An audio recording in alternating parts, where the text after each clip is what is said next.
आजच्या दिवसाची सुरुवात छान अशा माझ्या लग्नाच्या अल्बमनी झाली होती.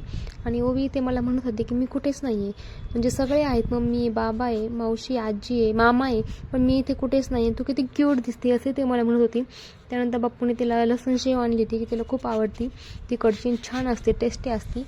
आणि इथे लगेच तिचं खायचं काम चालू झालं होतं. त्यानंतर मामींनी मला चहा येण्यासाठी बोलवलं होतं. या मामी आहेत आमच्या, आणि आमचं मामाचं घर शेजारीच आहे आणि तिथंच आहे. आणि त्यानंतर दुपारी ना असं मामासोबत लोणलं काय म्हणतात ना ते चालू होतं. ओवीचं इकडं आलं मामासोबत ते सगळं काय असतं. त्यानंतर मग मामीच्या घरी गेले मी 4 वाजता चहा पिण्यासाठी. तर इथे मामींची ना प्रदीप मिश्राची जी काय कथा आहे ती चालू होती. त्यांचं असं म्हणणं होतं की तुम्ही पण बघा, आणि खरंच मी ऐकली, खरंच खूप छान आहे, तुम्हीही ऐका, मी असंच म्हणेन. त्यानंतर संध्याकाळी मामानी ओवीला असे गरमागरम वडापाव आणले होते. वडापाव म्हणल्यावर मग काय सगळेजण त्याच्यावर तुटून पडले. आणि मग संध्याकाळचं जेवण झालं आणि असं कसं छानपैकी दिवस चालला होता माझा माहेरी. प्रत्येकाचा जात असतो. कसा वाटला व्हिडिओ नक्की सांगा. ओके.